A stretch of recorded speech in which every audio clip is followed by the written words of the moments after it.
আজারবাইজানের বাকুতে COP29 জলবায়ু সম্মেলনের দ্বিতীয় ধাপ শুরু হয়েছে। এতে যোগ দিয়েছেন বাংলাদেশের জলবায়ু ও পরিবেশ বিষয়ক উপদেষ্টা সৈয়দ রেজওয়ানা হাসান। বিভিন্ন দেশের মন্ত্রী, সচিব সহ উচ্চ পর্যায়ের কর্মকর্তারা কার্বন নিঃসরণ কমানো, অভিযোজন, অর্থ পাওয়ার দেন দরবার নিয়ে আলোচনা করবেন সম্মেলনের আরও খবর নিয়ে যুক্ত হচ্ছেন সহকর্মী হাবিব রহমান। হাবিব, আমরা জানি যে পরিবেশ উপদেষ্টা সৈয়দ রেজওয়ানা হাসান এই সম্মেলনে যোগ দিবেন। তার আজকের বক্তব্য বা কর্মসূচি কি আছে সেই সম্পর্কে জানানোর পাশাপাশি তিনি কোন বিষয়গুলোকে আসলে গুরুত্ব দিয়ে এবার সম্মেলনে অংশ নিয়েছেন? আজকে বাংলাদেশের পক্ষ থেকে বেশ কিছু বিষয়ে আলোচনা হচ্ছে। সেটি হলো যে সবচেয়ে মূল গুরুত্বপূর্ণ যেটি, সেটি হলো লস অ্যান্ড ড্যামেজে কিভাবে অর্থ পাওয়া যায়। এই বিষয়টি বাংলাদেশের পক্ষ থেকে রেজওয়ানা হাসান এর মধ্যে একটি সাইড ইভেন্ট করেছেন বাংলাদেশ প্যাভিলিয়নে।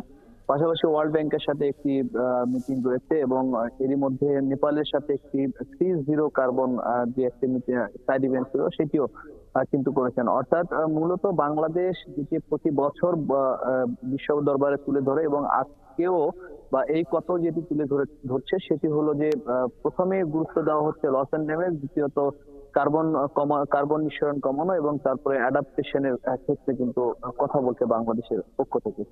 তবে একটি বিষয় বলা দরকার যে আজকের যে দ্বিতীয় পর্বটি শুরু হলো COP29তম সম্মেলনে, সেখানে মূলত আজকের যে মিটিং গুলো হবে সেগুলো মিনিস্ট্রি পর্যায়ে এবং যে এনভায়রনমেন্ট ডিপার্টমেন্ট সহ অন্যান্য যে ডিপার্টমেন্ট গুলো রয়েছে তার যে উচ্চ পর্যায়ের যারা কর্মকর্তা রয়েছে তাদের সাথে মিটিং গুলো হবে। গেল 7 দিনে যে আলোচনাগুলো হয়েছে সেই আলোচনার আসলে কিভাবে সমাধান করা যায়, কিভাবে এক জায়গায় নিয়ে এসে একমত হয়ে ক্ষতিগ্রস্ত দেশগুলিকে অর্থ দেওয়া যায় কিংবা অর্থ কবে নাগাদ দেওয়া যেতে পারে, কিভাবে দেওয়া যেতে পারে, এই বিষয়গুলো নিয়ে আলোচনা হবে। তবে বাংলাদেশের পক্ষ থেকে বন, পরিবেশ ও জলবায়ু উপদেষ্টা তিনি যেটি জানিয়েছেন যে উন্নত বিশ্বের কারণে নিম্ন আয়ের দেশগুলো ক্ষতিগ্রস্ত হচ্ছে, কিন্তু উন্নত বিশ্বের যে আচরণ সেই আচরণের কারণে বাংলাদেশ সহ ক্ষতিগ্রস্ত দেশগুলো ঋণের বোঝায় জর্জরিত হয়ে যাচ্ছে। অর্থাৎ উন্নত দেশগুলো যে অর্থ দিচ্ছে তা অনেকটাই ঋণের মাধ্যমে অর্থ দেওয়ার চিন্তা ভাবনা তারা করছেন।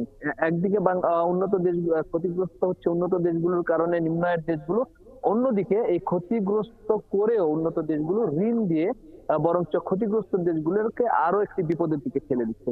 কাজে এই সকল অবস্থার মধ্য দিয়েই কপ সম্মেলনে আলোচনাগুলো চলছে এবং পাশাপাশি বাংলাদেশের পক্ষ থেকে যে একটি নতুন পরিকল্পনা তুলে ধরা হচ্ছে সেটি হলো যে পরিমাণ ক্ষতি হয়েছে গত 2024 যে বন্যাটি হলো, সে বাংলাদেশে প্রায় 6টি বন্যা হয়েছে, সেখানে প্রায় কয়েক বিলিয়ন ডলারের ক্ষতি হচ্ছে। সেই বিষয়গুলো বিশ্ব দরবারে তুলে ধরা হচ্ছে এবং সেখানে বিশ্ব দরবারে যে আন্তর্জাতিক পর্যায়ের যে গবেষণার মাধ্যমে তুলে ধরা সেটি যেন আন্তর্জাতিক পর্যায়ের যারা নেতা রয়েছেন তারা যেন সেটি গ্রহণ করে, সেভাবে এবার বাংলাদেশের পক্ষ থেকে ব্যবস্থা নেওয়া হয়েছে বলে আমাদেরকে জানিয়েছেন বাংলাদেশের যারা প্রতিনিধি রয়েছে।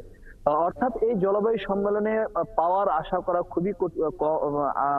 আশা করাটা একেবারেই ভুল হবে। কারণ আমরা যদি একটু বলি যে দেশগুলো সবচেয়ে বেশি ক্ষতিগ্রস্ত কার্বন নিঃসরণ করে তার মধ্যে যুক্তরাষ্ট্র, চীন, রাশিয়া, অস্ট্রেলিয়া, কানাডা, এই যে উন্নত দেশগুলোর জনপ্রতিনিধি বা উন্নত দেশগুলোর প্রেসিডেন্ট তারা কিন্তু এবারের এই সম্মেলনে অংশগ্রহণ করেনি। তার মানে তারা প্রথমে একটি সিগন্যাল দিয়েছে যে তারা এই জলবায়ু সম্মেলনে অংশগ্রহণ করছে না। কাজে ক্ষতিগ্রস্ত দেশগুলো কতটুকু অর্থ পাবে সেটি এখন পর্যন্ত প্রশ্নের মধ্যেই রয়ে গেছে। এবং পাশাপাশি আরেকটি বিষয় সেটি হলো যে কার্বন নিঃসরণ কমানোর ক্ষেত্রে বলা হয়েছিল যে 1.5 ডিগ্রির মধ্যে রাখতে হবে এবং যদি সেটি বেড়ে যায় সেটি 2 এর মধ্যে রেখে আবারও নিচের দিকে নিয়ে আসতে হবে, কিন্তু সেটিও কিন্তু সম্ভব হচ্ছে না। এখন বলা হচ্ছে যে সেটি 3 ডিগ্রির উপরে চলে গেছে এবং এটি আসলে কিভাবে কমাবে সেই জায়গাগুলোতে একমত হতে পারছে না উন্নত বিশ্বগুলো।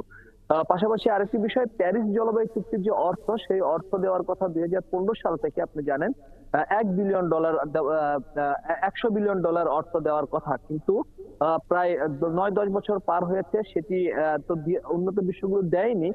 বরঞ্চ এই যে এতদিনে আরো বেশি ক্ষতি হলো, সেখানে ক্ষতিগ্রস্ত দেশগুলো আরো বেশি অর্থ দাবি করছে। অর্থাৎ এটি এখন ট্রিলিয়নের ঘরে গিয়ে পৌঁছেছে। অর্থাৎ এবারের যে কপ সম্মেলন, সেখানে ক্ষতিগ্রস্ত দেশগুলোর পক্ষ থেকে বলা হচ্ছে দীর্ঘদিন সময় পার হয়েছে, এর ক্ষতির পরিমাণ আরো বেড়েছে। কাজেই উন্নত দেশগুলো অবশ্যই ক্ষতিগ্রস্ত দেশগুলোকে আমরা ফিরবো আবার। হাবিব রহমান, অসংখ্য ধন্যবাদ আপনাকে জলবায়ু সম্মেলনের সর্বশেষ খবর জানানোর জন্য। দর্শক সহকর্মী হাবিব রহমান ছিলেন এতক্ষণ আমাদের সাথে।